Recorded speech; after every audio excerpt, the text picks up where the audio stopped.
Seedtime and Harvest, Chapter 2, The Four Mighty Ones, by Neville Goddard.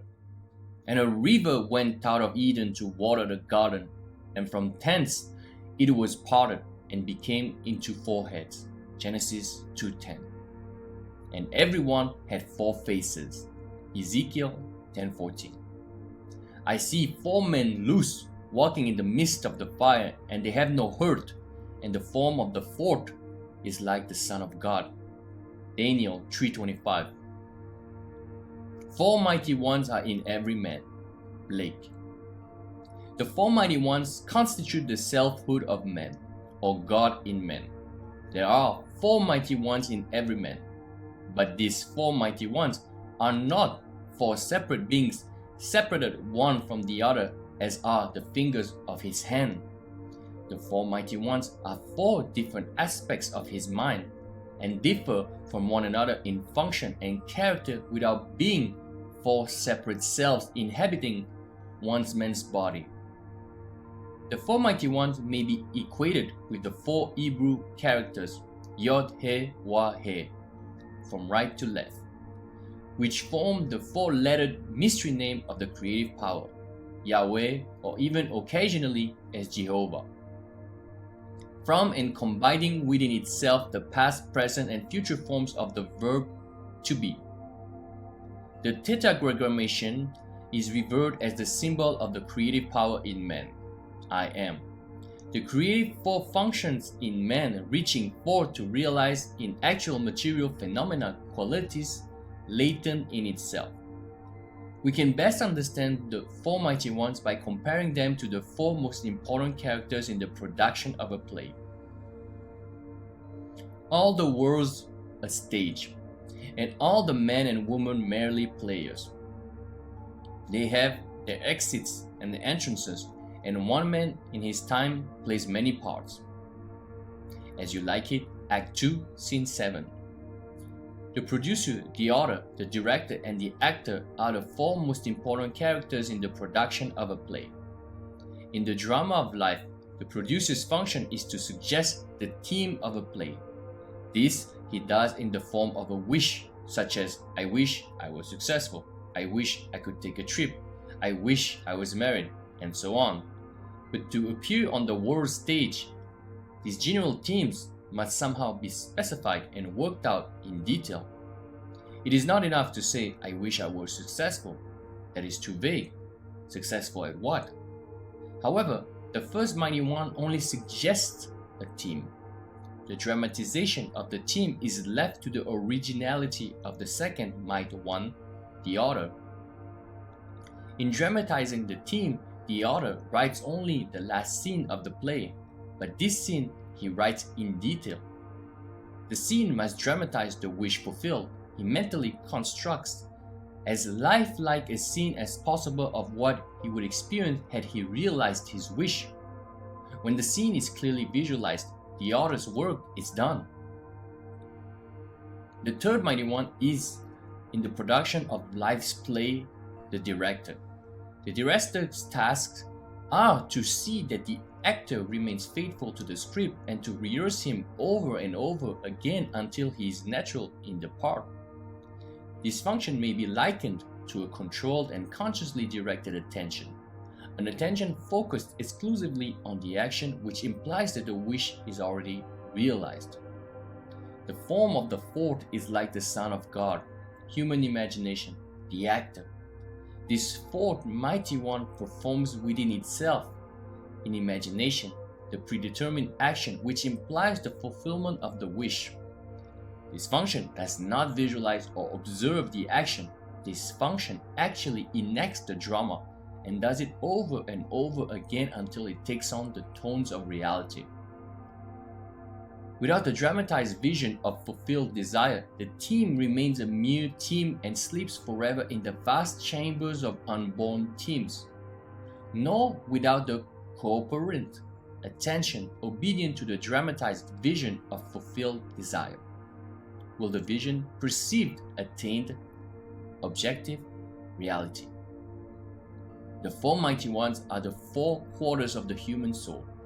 The first is Jehovah's King, who suggests the team. The second is Jehovah's servant, who faithfully works out the theme in a dramatic vision. The third is Jehovah's man, who was attentive and obedient to the vision of the fulfilled desire, who brings the wandering imagination back to the script 70 times 7. The form of the fourth is Jehovah himself, who enacts the dramatized theme on the stage of the mind.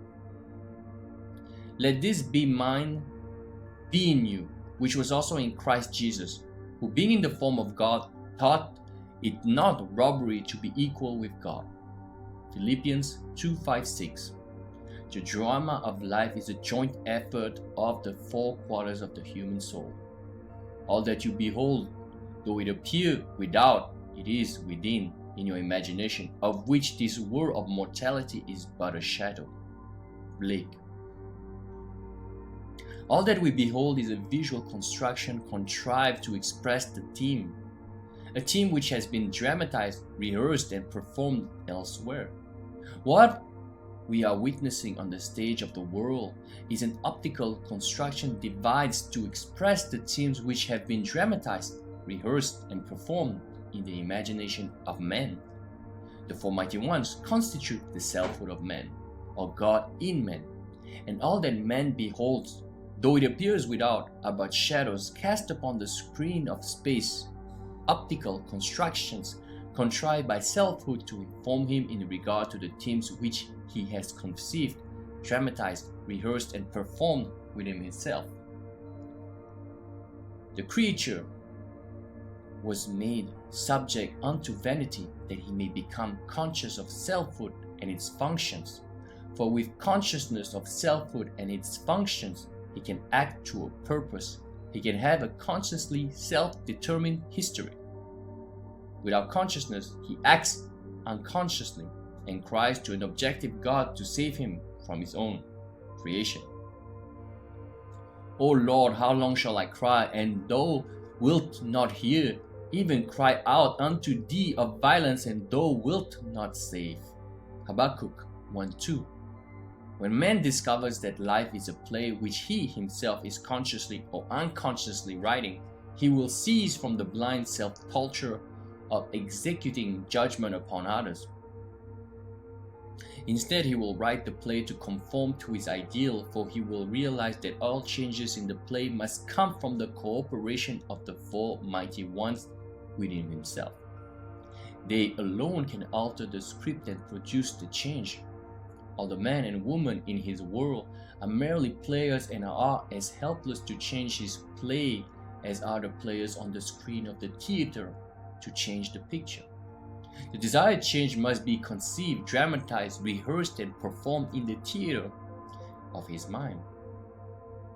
When the fourth function, the imagination, has completed its task of rehearsing the revised version of the play until it is natural, then the curtain will rise upon this so seemingly solid world, and the mighty fall will cast the shadow of the real play upon the screen of space. Men and women will automatically play their parts to bring about the fulfillment of the dramatized theme. The players, by reason of their various parts in the world's drama, become relevant to the individual's dramatized theme, and because relevant, are drawn into his drama. They will play their parts faithfully, believing all the while that it was they themselves who initiated the parts they played. This they do because, though Father art in me, and I in thee, I in them, and thou in me. John 17:21. I am involved in mankind. We are one.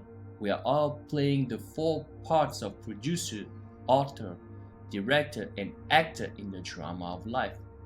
Some of us are doing it consciously, others unconsciously. It is necessary that we do it consciously.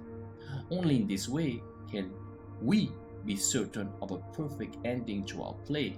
Then we shall understand why we must become conscious of the four functions of the one God within ourselves, that we may have the companionship of God as His sons. Man should not stay as man. His aim should higher be, for God will only gods accept as company, Angelus Silesius. In January of 1946, I took my wife and little daughter to Barbados in the British West Indies for a holiday. Not knowing there were any difficulties in getting a return passage, I had not booked hours before leaving New York. Upon our arrival in Barbados, I discovered that there were only 2 ships serving the islands, one from Boston and one from New York. I was told there was no available space on either ship before September. As I had commitments in New York for the first week in May, I put my name on the long waiting list for the April sailing.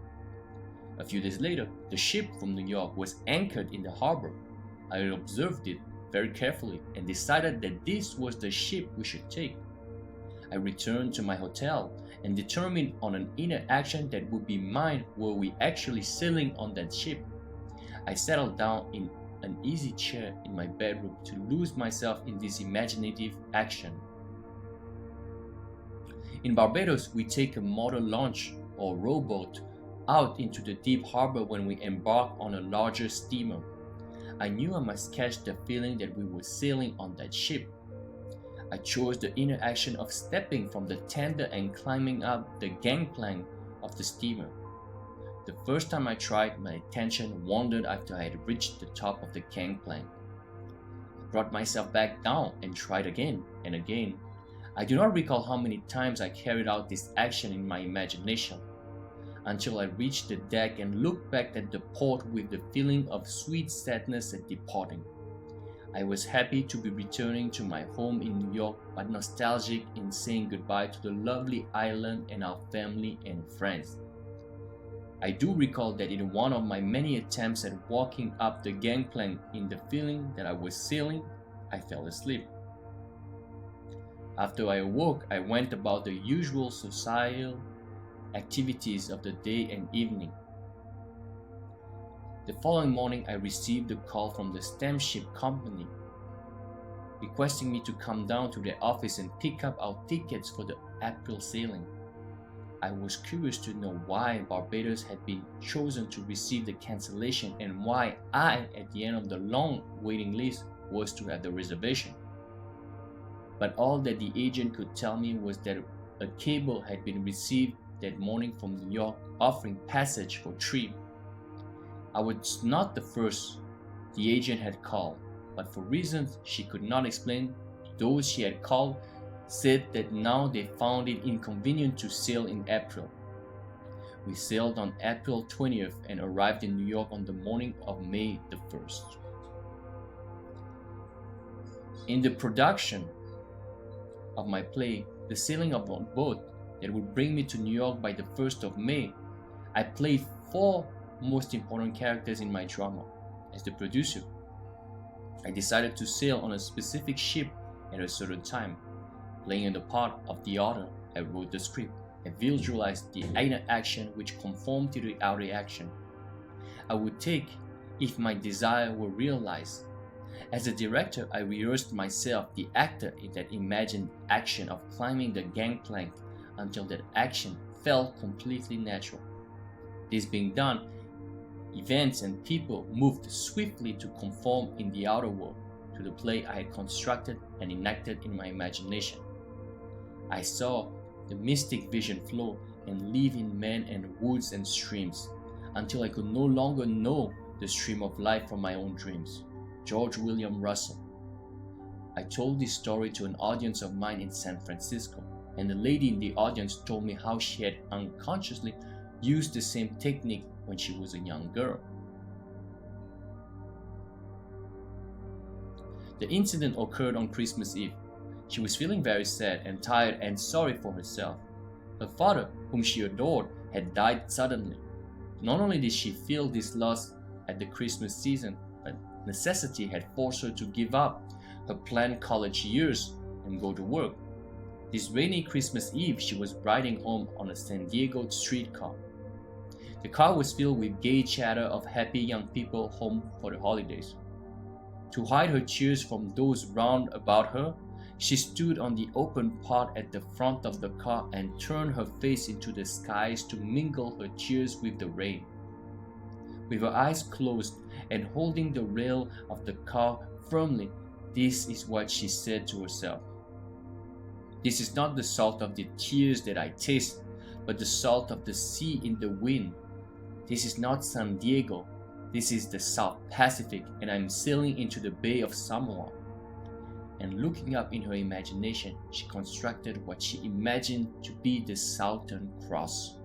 She lost herself in this contemplation so that all faded around her. Suddenly she was at the end of the line and home. 2 weeks later, she received word from a lawyer in Chicago that he was holding $3,000 in American bonds for her.